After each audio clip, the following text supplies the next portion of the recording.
할렐루야. 부활하신 우리 주님의 놀라우신 은혜가 이 시간 예배하는 우리 모두와 함께 하시기를 주님의 이름으로 간절히 축복을 드립니다. 우리 전우자 바라보시면서 오늘은 이렇게 인사하셔야죠. 예수님 부활하심을 축하합니다. 이렇게 인사하실까요? 예수님 부활하심을 축하합니다. 예수님 부활하심을 축하합니다. 아멘. 오늘은 우리 기독교의 가장 핵심 진리죠. 부활주일 아침을 맞이했습니다. 사실 우리 예배하는 모든 주일이 작은 부활주일입니다. 우리 1년에 52주 다 작은 부활주일이죠. 왜냐하면 주일이라는 것 자체가 유대교의 안식일에서 이제 기독교의 이제 주일이 되는 그 개념이 바로 이제 예수님의 부활을 축하하고 기념하는 그런 날이죠. 그래서 사실은 1년 52주를 우린 다 그 예수님의 부활을 기뻐하고 축하하는 마음으로 그렇게 고백하는 마음으로 그렇게 예배해야 된다. 그래서 우리에게는 예수님 부활을 믿는 그 부활신앙이 중요할 줄로 그렇게 믿습니다. 우리가 부활신앙을 갖는 게 참 중요한 것 같아요. 부활신앙을 갖고 안 갖고가 우리 신앙의 열매와 연결이 됩니다. 그렇지 않으면 우리 전통적으로 복을 바라고 복을 구하고 뭔가를 바라는 이제 그런 신앙 정도에만 머무르게 되면 우리가 고난과 고통 가운데 있을 때 부활 신앙으로 그렇게 힘차게 밀고 나가는 그 힘이 약해지게 되거든요. 그래서 우리가 부활 신앙을 갖고 신앙생활하는 것이 너무 중요하다라는 것을 이 시간에 말씀을 드립니다. 그런데 여러분 잘 아시겠지만 많은 분들이 예수님 다시 살아나셨다 믿지 않습니다. 아니 어떻게 사람이 죽었다가 살아나느냐. 그래서 많은 혹자들 얘기하기를 사실 죽은 게 아니었다. 뭐 이렇게 얘기하는 사람들, 그리고 이것은 다 허황된 허구다. 뭐 이렇게 얘기하는 사람들, 혹자들 조작했다. 뭐 이렇게 얘기하는 사람들, 뭐 여러 사람들 많이 있었으나 그러나 예수님의 부활이 분명한 것은 예수님의 부활을 목격하고 증언한 사람들, 그들의 이야기, 그들의 삶의 모습이 지난 기독교 2000년사에 고스란히 전해지고 있기 때문에 중요한 건 목격했고 증언했고 전해진 그런 많은 사람들의 기록이 남아있기 때문에 그래서 예수님의 부활은 역사적으로 사실이다 이렇게 얘기를 하는 겁니다. 초기에 우리 기독교 초기에 여러분 여러 차례 말씀드렸지만 우리 기독교 초기의 그리스도인들은 목숨을 걸고 신앙생활을 했잖아요. 로마 군병들의 그런 압박 속에서 핍박 속에서 선택을 하라라고 했을 때 그들은 주저하지 않고 예수님을 나의 주님으로 그렇게 고백하고 그 대신에 생명을 다 바쳤다는 거예요. 어떻게 해서 이 사람들은 목숨이 여러 개 있는 것도 아닌데 한 개밖에 없는데 그리할 수 있었는가? 그것은 바로 예수님의 부활을 목격하거나 확인하거나 들었기 때문에 그래요. 예수님도 저렇게 죽었다가 다시 살아나시는구나. 예수님을 믿으면 우리도 죽었다가 부활한다라고 하는 이 부활 신앙을 그들에게는 분명히 있었다라고 하는 겁니다. 그래서 초기 기독교의 역사는요, 또 다른 말로 하면 순교의 역사다. 순교자의 역사다. 이렇게 얘기하고 얘기들을 많이 합니다. 이 순교라고 하는 말, 순교자라고 하는 말에 영어가요, 마터라고 하는 말이 있는데요. 이 말의 뿌리를 이렇게 추적해서 올라가다 보니까 마르티리아라고 하는 그런 증거, 헬라어의 증거라고 하는 말에 연결이 된다고 그래요. 그러니까 결국 무슨 말이냐면 증거라고 하는 말과 순교자라는 말이 같은 단어가 되는 거예요. 그러니까 여러분 우리가 이해하기가 쉽죠. 결국에는 증거하는 말이 결국엔 순교자의 말과 같다. 그러니까 초기 그리스도인들은 예수를 전하는 것이 곧 순교하는 일이었다는 거예요. 죽음으로써 예수님을 전했다. 왜? 자신들도 다시 부활할 수 있다라고 믿었기 때문이죠. 그래서 2세기의 유명한 순교자 유스티누스라고 하는 순교자는 처음에 그리스도인이 아니었는데 로마에 의해서 처형당하는 그리스도인들을 본 거예요. 봤는데 너무 평온하고 죽으면서도 너무 기뻐하고 말이죠. 찬송을 부르고 감사드리고 이런 모습을 보니까 너무 이상한 거예요. 유스티누스. 아니 도대체 저 사람들은 아무렇지도 않나? 두렵지도 않나? 죽음이 자기네들 지금 앞에 엄습해 왔는데도 저렇게 기뻐하고 평온할 수 있나? 그래서 그 모습에 그만 감동을 받고 이 유스티누스가 나는 그렇다면 나도 그 예수를 믿고 싶다. 그래서 그리스도인이 되었고 이 유스티누스도 결국에는 그렇게 기쁨으로 순교했다라고 하는 이제 그런 얘기입니다. 그래서 여러분들 초기의 역사가 바로 이런 순교의 역사였고 또 그것으로 증인의 역사가 이어지고 또 이후에 초대교회가 세워지고 이후에 그 많은 증언자들이 이어져 가면서 이 초대교회의 계속된 부흥의 역사는 바로 예수를 그리스도라 이렇게 전하는 순교자들 증인들에 의해서 이루어졌다라고 하는 그런 얘기죠. 그런데 여러분들은 어떻게 하면 이 증인의 삶을 우리가 살아갈 수 있나? 우리 이 시대에도 우리도 이 증인의 삶을 어떻게 살아갈 수 있느냐? 포괄적으로 말씀을 드리자면 예수 부활을 목격한 사람들이 증인의 삶을 살아갈 수 있지만 오늘 본문을 통해서 특별히 예수님의 빈 무덤을 최초로 목격한 막달라 마리아라고 하는 이 여인을 통해서 말씀을 드려보고자 합니다. 안식 후 첫날 일찍 아직 어두울 때에 이 막달라 마리아가 무덤을 찾았어요. 그런데 깜짝 놀랄 일이 벌어진 거죠. 무덤 앞에 굳게 닫혀 있었던 그 돌이 옆으로 비껴나가 있는 거예요. 그리고 무덤은 헝하니 열려 있는 것을 확인합니다. 깜짝 놀랐어요. 그리고는 급히 제자 시몬 베드로와 예수님께서 사랑하셨던 다른 제자 이렇게 표현되어 있는데 이제 요한이라고 추측이 되는 거죠. 달려가서 이 상황을 보고합니다. 혼자서 감당할 수 없는 그런 상황이에요. 그래서 마리아가 이제 보고하러 가면서 머릿속에 스치는 생각은 이거 분명히 시신이 도둑맞았다. 시신을 도둑맞았다. 이렇게 생각하는 거예요. 그 당시에 시신이 이렇게 없어지거나 시신을 은닉하거나 이렇게 되면 굉장히 법적으로 제재를 받을 수 있는 문제거든요. 이건 굉장히 사회적인 문제가 되는 그런 중차대한 그런 사고인데 깜짝 놀라서 마리아가 베드로와 요한에게 이 사실을 알렸고 이 두 제자는 무덤으로 가서 확인을 하는 거죠. 혹자에게 의하면 요한이 베드로보다 달리기가 빨랐다. 이제 그런 얘기를 해요.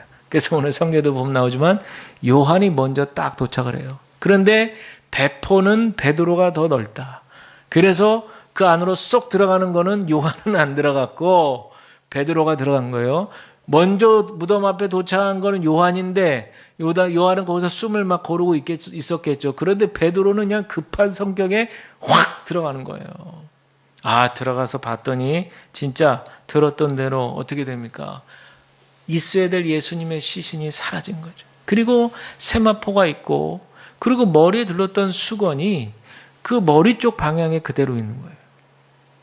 그러니까 무슨 말씀인지 이거를 비교 설명드리면 요한복음 11장에 보시면 나사로가 부활한 이야기가 나오잖아요. 근데 나사로가 부활할 때 어떤 모습이었냐? 머리에는 수건을 그리고 손과 발에는 배로 동인 채로 그대로 살아났어요.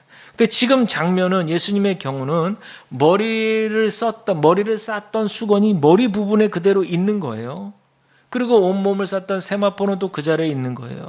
그러면 이 장면은 몸만 싹 빠져나간 장면이 된다라고 상상이 되면 이건 예수님이 살아나신 건가?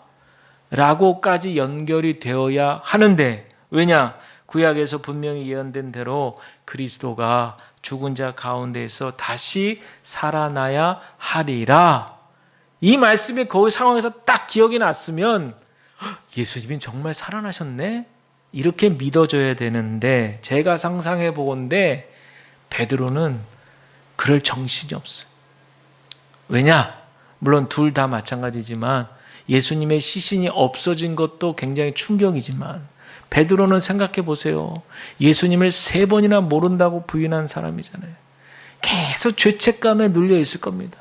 계속 죄책감에 눌려 있어요. 제가 지난주에 영화 바라바 말씀 잠깐 드렸는데 그 영화 본 바라바도 사흘 동안에 얼마나 이 죄책감 속에서 그렇게 사는 그 장면이 그대로 묘사가 되는데 이해가 되겠더라고요. 그러니 그런 맥락에서 볼 때 베드로도 3번이나 예수님 모른다 이렇게 부인했으니 주변의 시선도 그렇고 얼마나 자기 스스로 생각할 때 자괴감을 느끼고 속이 상했겠어요.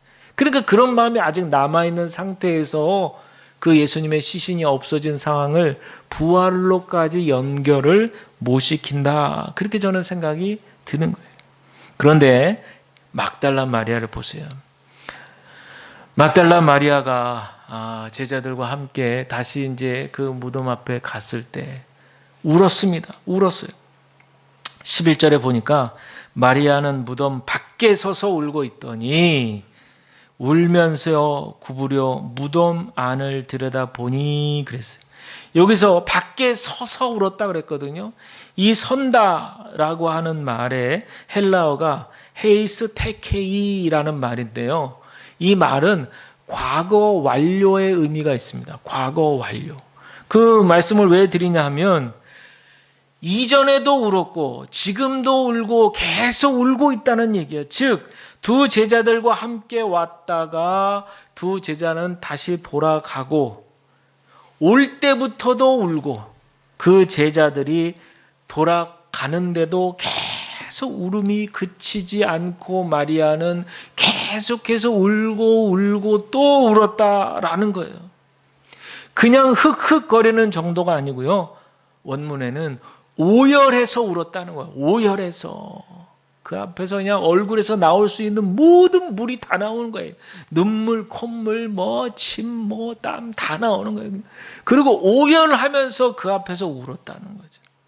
그러면서 울면서 이 여인은 무덤 앞쪽에 가까이 서 있었다는 거예요.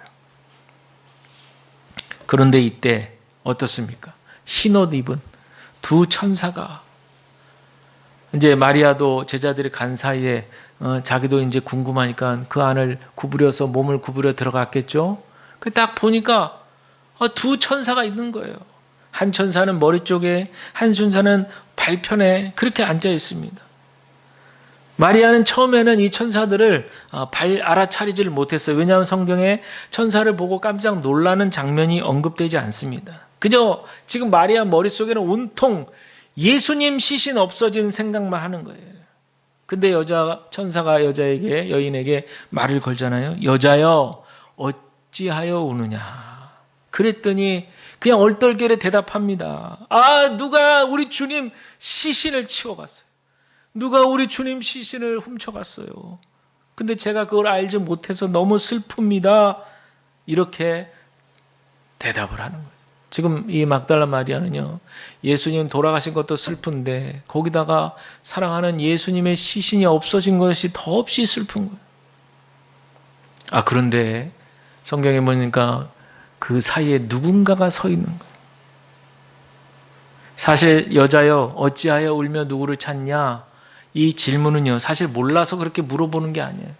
확인하려고 하는 질문도 아닙니다. 이제 예수님 서 계시잖아요. 예수님을 알아보게 하기 위해서 단계적으로 그것을 받아들이게 하는 준비 작업을 하는 겁니다.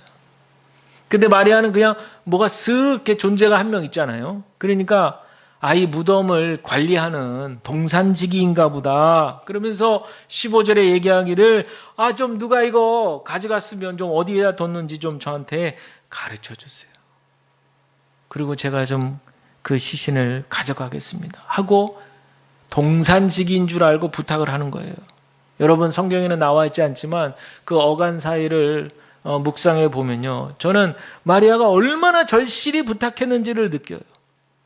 제발 예수님의 시신을 어디로 갔는지 알고 계시다면, 아니면 혹시 당신께서 보관하고 계시다면 제발 부탁이지만 저한테 좀 넘겨주실 수 없어요?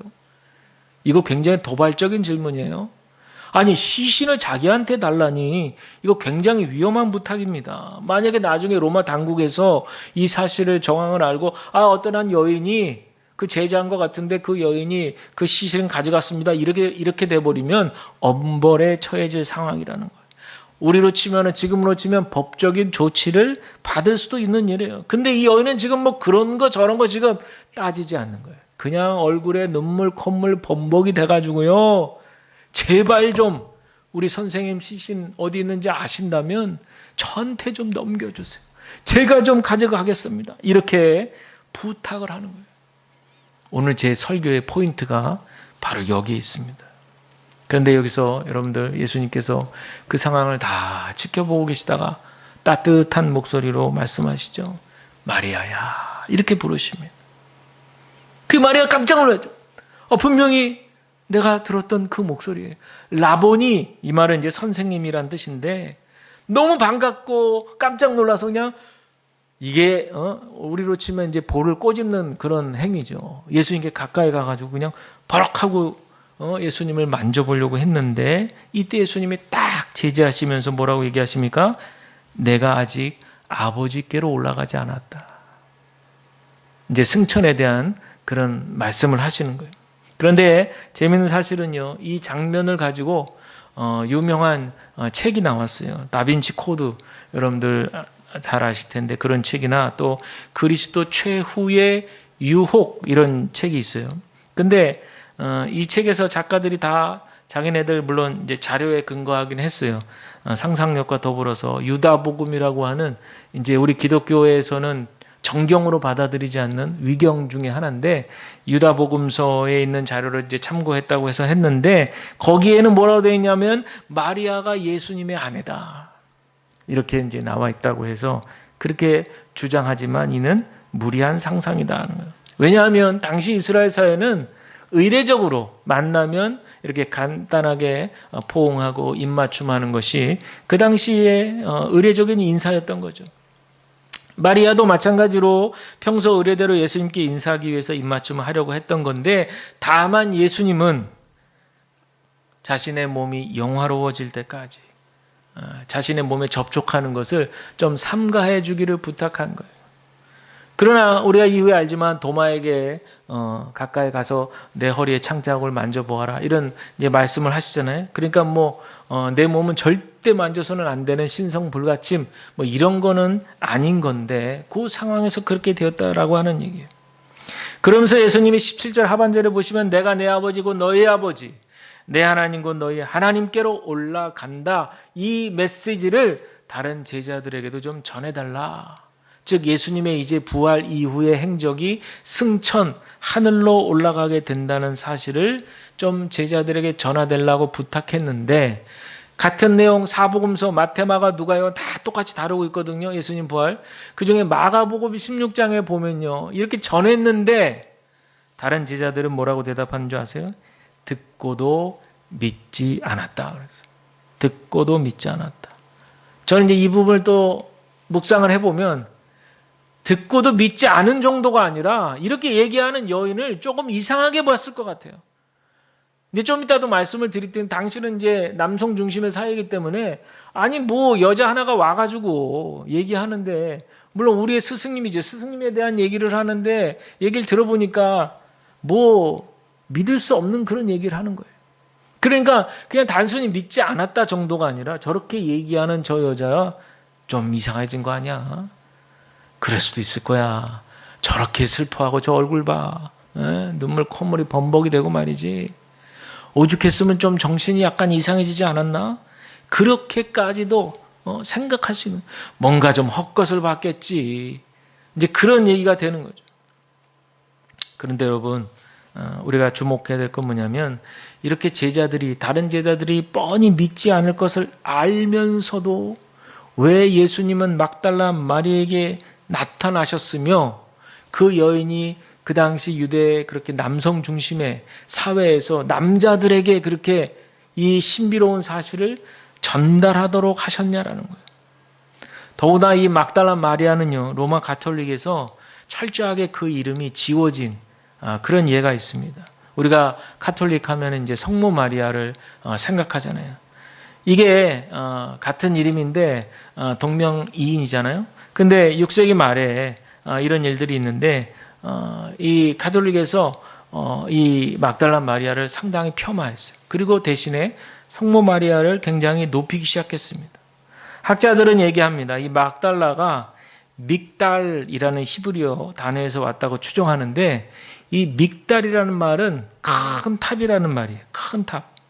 그래서 여러분 갈릴리 호수에서 이제 그 어부들, 제자들이 이제 어부 출신이잖아요. 거기서 물고기를 이렇게 잡으면 이거를 훈제하는 탑이 믹달탑이라고 그럽니다. 믹달탑이라고 그래요.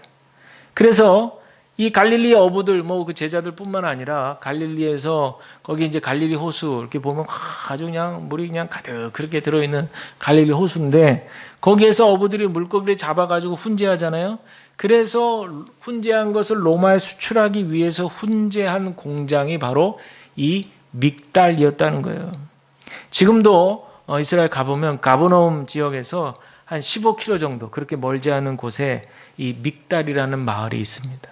그러니 이 믹달의 훈제업자들, 갈릴리의 어부들은 사실상 어떤 사이겠어요? 사업상 파트너 관계인 거죠. 그런데 이 막달라 마리아는 이 믹달 지방의 여인이었다는 거예요. 믹달 지방의 여인. 그러니까 예수님도 잘 알고, 거기 마을 사람들도 잘 알고, 어부들 잘 알고, 제자들 잘 알고, 다 잘 아는 사실. 그러니까 사람들 사이에 이 막달라 마리아에 대한 소문은 다 익히 아는 거죠. 자, 여러분, 막달라 마리아 누군지 여러분 성경을 통해서 기억하십니까? 마가복음 16장 9절에 보면 막달라 마리아 이렇게 소개하죠. 7 귀신 들렸다가 예수님께 고침받은 사람이 바로 막달라 마리아였어요. 그러니까 이 말은 예수님 만나기 이전에 이 여인은 뭔가 문제가 있던 여인이었다. 품행이 방정하지 못했거나 아니면 큰 병에 걸렸던 여인이었다는 거예요.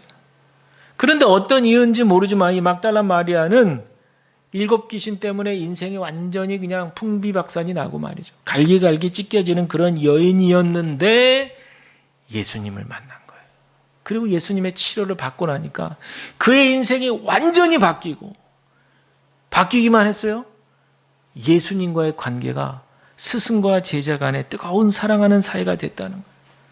그러나 이 사랑하는 관계는 공개적인, 공식적인 그런 스승 제자 간의 사랑의 관계이지 혼인 관계의 사랑이 아니라는 거예요.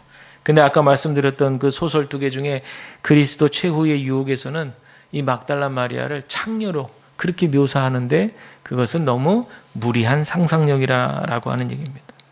어쨌든 여러분, 이 막달라 마리아는요, 불행했던 자신의 과거의 상처를 딛고 예수님께 가장 가까이 붙어 있었던, 어떻게 보면 12 제자들보다도 더 가까웠던 그런 여성 사도였다. 이렇게 학자들은 얘기하고 있어요. 왜냐하면 자신의 재산을 바쳐가면서 예수님을 섬겼던 그런 여성들 중에서 이 막달라 마리아가 가장 먼저 누가복음 8장에 언급되고 있기 때문에 그래요. 그러니까 사복음서 모두 마태, 마가, 누가, 요한 다 부활에 대한 그 말씀을 다루고 있는데 모두가 다 똑같이 예수님께서 가장 먼저 나타난 여인으로 이 막달라 마리아를 기록하고 있다. 이 점이 굉장히 중요한 겁니다. 이것은 초대교회에서 이 여인의 위치가 어떻게 보면 예수님의 수제자인 베드로보다 더 높을 수도 있어요. 그 당시 사회 분위기를 봤을 때 그 당시에 여성이요 법정에서 뭘 얘기했다? 절대 그것이 증언으로 효력이 없어요. 그 당시에는. 그만큼 여성의 위치가 굉장히 이렇게 하락되어 있는 상황에서 여성이 무슨 말을 한다라고 하는 것은 그 당시 사회에서는 믿지 않는 그런 분위기였다는 거예요. 그랬는데 그런 그 여인이 예수님께서는 어떻게 보면 베드로를 비롯한 그 제자들보다도 더 그렇게 아끼는 그런 제자일 수 있다라는 것이 학자들의 연구 결과입니다.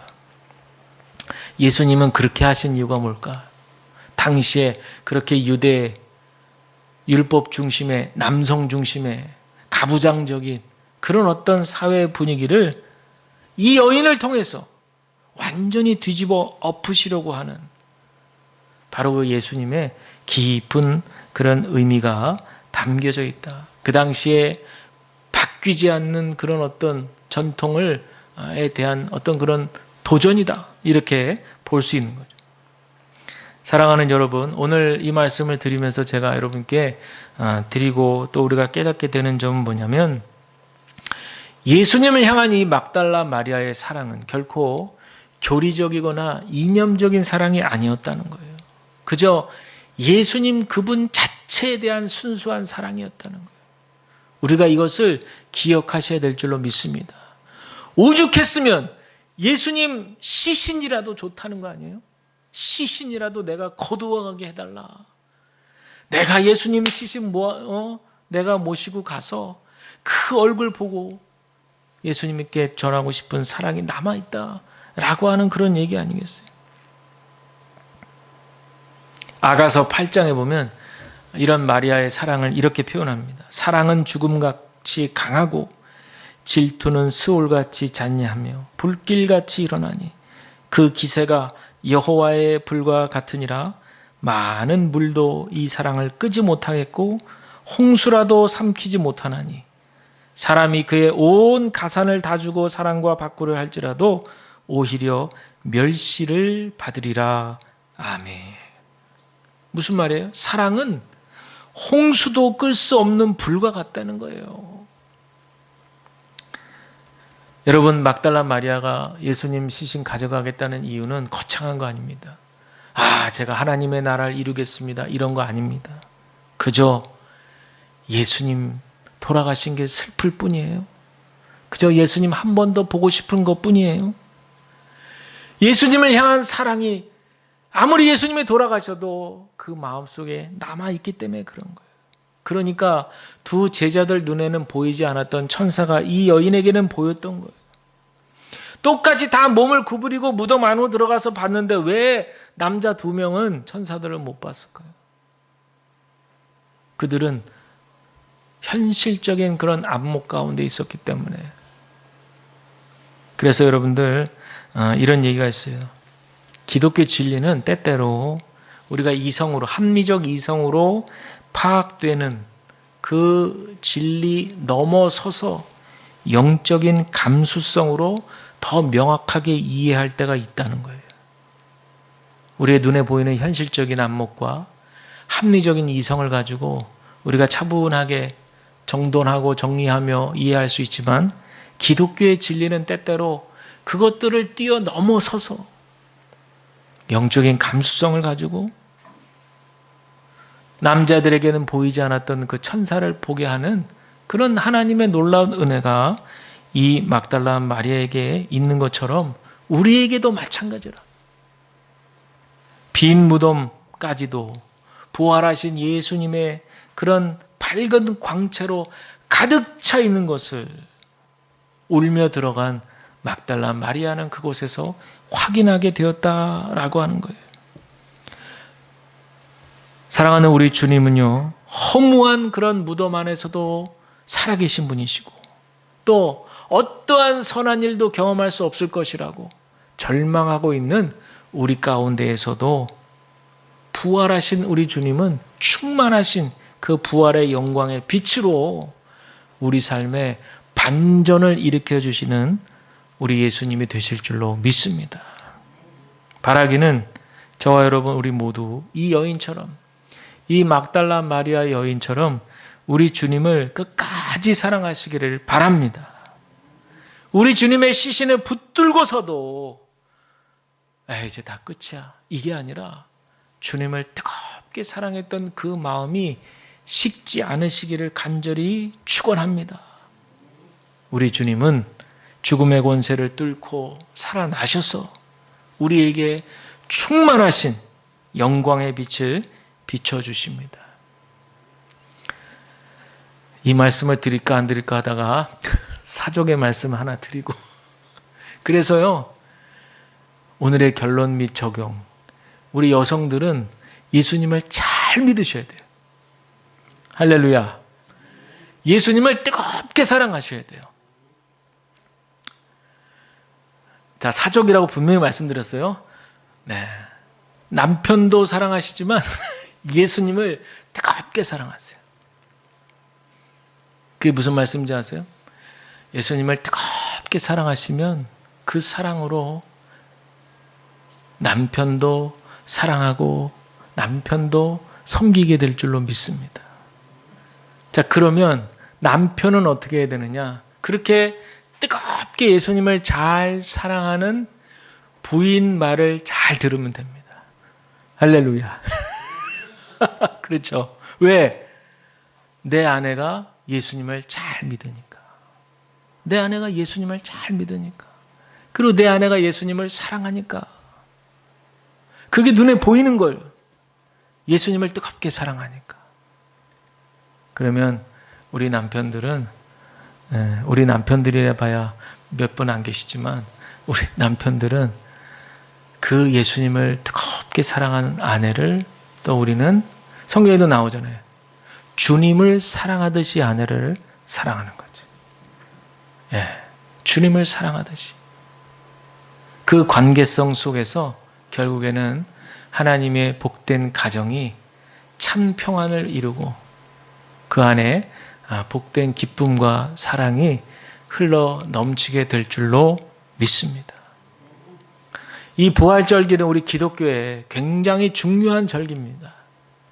우리가 늘 부활 신앙을 갖겠노라고 우리가 결단만 할 것이 아니라 기도하면서 내 안에 부활의 영광이 가득 차는 우리 신앙의 열매, 우리 삶의 열매, 무엇보다도 우리가 열매를 거둘 것이 어디예요? 가장 기초 단위가 가정이잖아요. 우리 가정에서 이 부활 신앙의 축복된 열매를 우리가 늘 맺으면서 살아가시는 저와 여러분 우리 모두가 다 되시기를 주님의 이름으로 간절히 축복을 드립니다.